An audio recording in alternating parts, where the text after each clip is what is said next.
Welcome back to another edition of the Sacred Heart Coaches Show as our spring seasons continue on as the weather hopefully gets warmer with it. As head coach of the men's lacrosse team at Sacred Heart University, Jon Basti, back in studio as his team prepares for conference play. Coach, welcome back. Thanks, Dan. Happy to be here. Yeah, and you started your season 2-3 as you guys wrapped up your non-conference play. Coming off of a win against UMass Lowell, how has the team looked? What have you seen from them so far? Well, we started out kind of rocky against Hofstra. We expected a better result in that game. And so what we did from there was we just kind of went back to basics and just went back to our fundamentals. And I think we've had a much better response from the guys and from our play since then.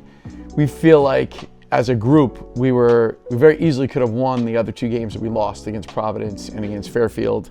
We're still a young group learning how to win. And even the game on Saturday against UMass Lowell, as a staff, we were looking at it as a very similar contest to our game last season against Holy Cross. It was almost like the exact same conditions in Massachusetts, and we felt like we were the better team in both instances, but last year against Holy Cross, we just couldn't find a way to finish out the game, where this year we did, and we just stayed very basic, very simple, and the guys did a really nice job of closing out the game properly, the way we expect them to do. So I think we're learning, I think we're getting better.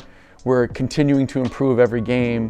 When you were here last time, you had talked about how last season the biggest obstacle was just getting your team whole, having everybody, and a group that you mentioned were your sophomore guys, that you called them the J-Hill guys, and you explained how they were sort of the energy and kind of that spark that you guys needed. How have they, now a year older, how have they taken over the team and continue to be that spark for your club? It's not necessarily that they've taken over the team. I think it's more of the fact that their input into the team and they're being here every day. They've found a way, to their credit, to take their energy that they have amongst their own little group there and spread it to everybody. And that was the charge we gave them coming out of last season, is how could you take your excitement, your love of the game, your what we refer to, they're lax rats. Like, they love lacrosse. And so, and not that everybody in the team didn't, it was just a different type of energy about the way they approached the doing their work on a daily basis. And so we challenged them, how could you spread that amongst all 55 guys? And to their credit, they've done it to this point. Well, you have all those upperclassmen leaders. There's one underclassman I want to highlight. Jake Ward, one of your freshmen on your team, has really come on to the scene at Sacred Heart in his first year and has performed really well. 3-time Conference Rookie of the Week, 3rd on the team in points. What have you seen from him early on in his Sacred Heart career that has impressed you? So Jake is no different from any other freshman that's been highly productive that I've come across in my 20-something years of coaching college lacrosse. Every year, you have the freshmen hit a wall at some point, because they're playing more lacrosse in 1 year than they probably have in 2 or 3 years combined in high school. And so we noticed the first few games in the fall, we played a lot of games in the fall, as we talked about last time. And so the first few games in the fall, he was like lights out. And then the last game in the fall, he kind of took a step back, didn't play as well as he had, but he was still playing hard. Just there was some things lacking. And I looked at it then, it was like he hit the wall. He hit the wall really early, which is good, because now he is progressing consistently. And the best part about Jake is he stays within himself. He doesn't try to do things that are not within his game.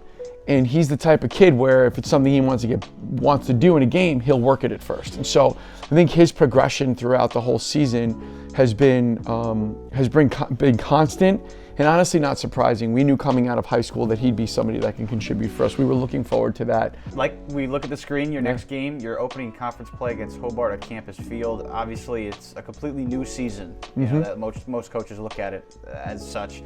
What does the opportunity lie ahead for you guys in conference play? And you know, obviously the championship is in goal, but what other things are you focused on doing as you go throughout the conference year? Well, I think you brought up, you said the magic word, opportunity, and we actually talk about that in our program. There's no guarantees, as we learned 2 years ago. All there is opportunities, and so we have to take advantage of those opportunities, and they only come around once. You know, these guys you only have 17 contests a year to really go out and work on everything that you've practiced and produce based on everything you've worked on and everything you've practiced. And so those opportunities are huge. I think going into the conference, our goal is to make the playoffs every year, especially after last year and the way the conference season went. We felt like we were in every single game. Even the one game where it was a little bit more lopsided, we felt like we were in every single game, and we feel like this year we're a better team. We're a much better team. We're much improved individually, as a group, as a team, and so we're looking forward to kind of how everything shakes out in the end based on what we think we can do in the conference. So we're pretty excited. We're very excited, and the goals are just to go week to week, man. It really is. It's like we've been talking about keeping it simple, and the simplest form is minute by minute, quarter by quarter, game by game, and that's just kind of the way we've approached these last few weeks. And the guys are excited about the opportunity, and Hobart's a good team. They're a good team, and there's so many teams in our conference that are very, very that are good, and so including us. So we're looking forward to it. Sacred Heart on campus field again this Saturday at 1 p.m. They host Hobart to kick off their conference slate. Jon Basti, thanks so much for joining me. Good luck as you start your conference season. Thanks, Dan. Thanks for having me. It was great.